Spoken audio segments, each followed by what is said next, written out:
Top IAF aviators come together in the top IAF aviators come together in the face. Top IAA wow. Top IAF. Are you not entertained? Are you not entertained? Is this not why you are here? Do you like Indian cinema? Do you like the movies Top Gun? Feel the need for speed. And Maverick? Just want to manage expectations. Would you want those films to be put together? Those cultures, those two films, like the Indian cinema, and then put those two films together? Boy, do I have a movie to talk about with you.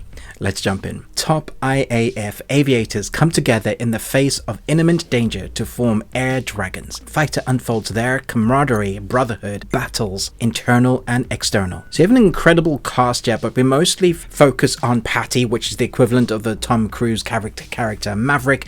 We have Minnie, who is a helicopter pilot, who also is a sort of love interest. And then we have Rocky, who has an interesting background story with Patty.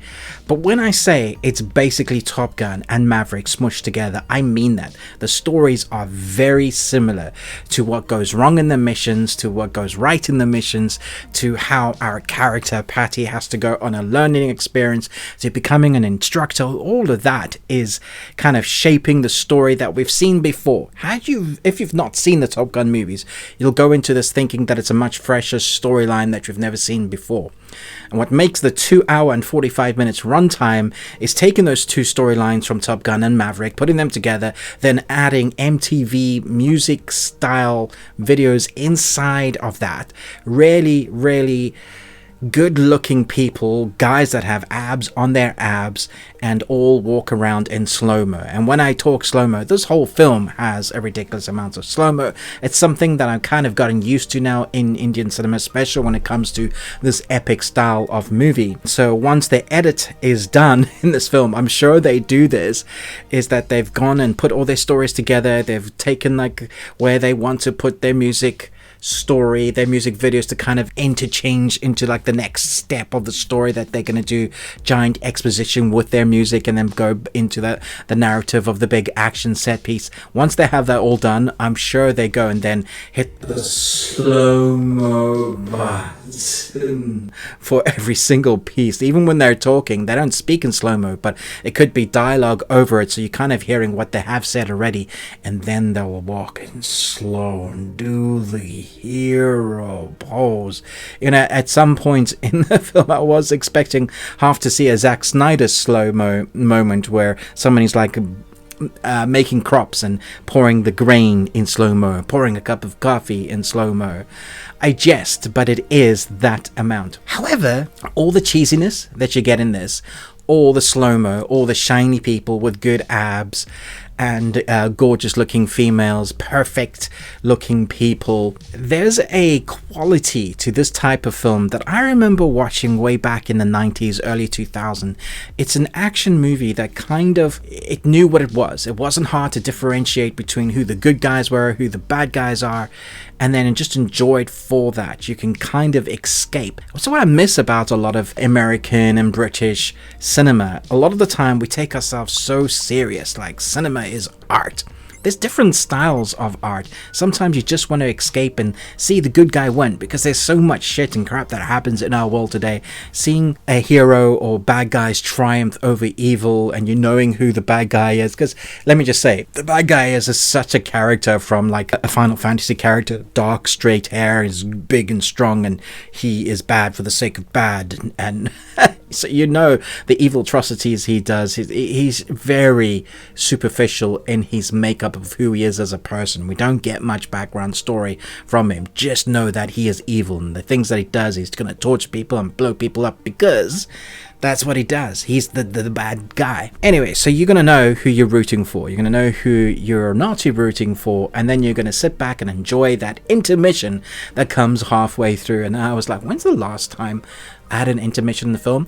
Oh yes, that's right, in another Indian film, because they're so long, they give you time to have your pee breaks. Kind of could have used one in something like Lord of the Rings the extended edition at the cinema.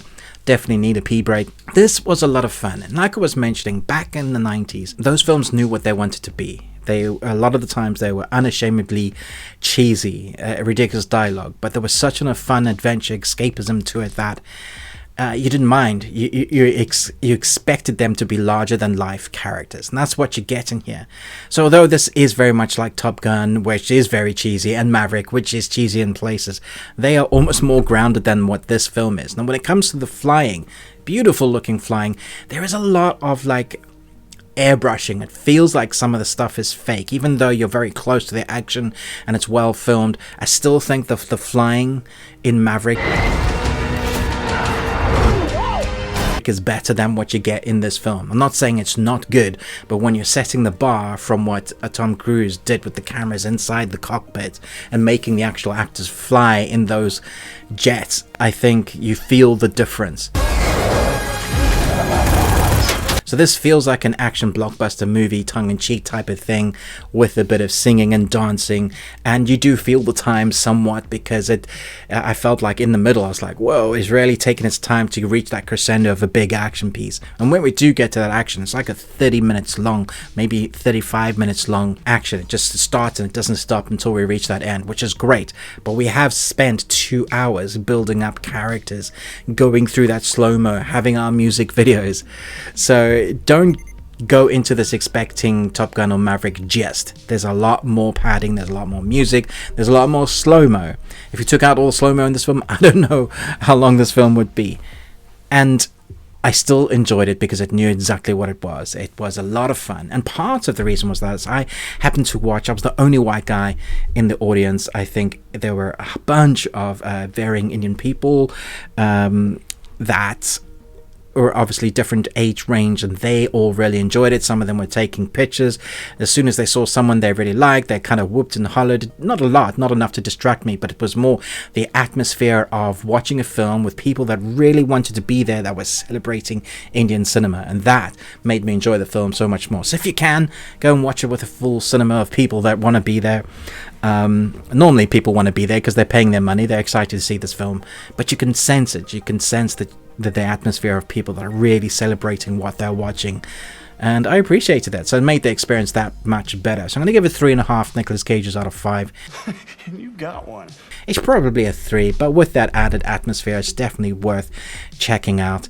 If you love great epics, good triumph over evil, that is what you get you, and just like really good looking people.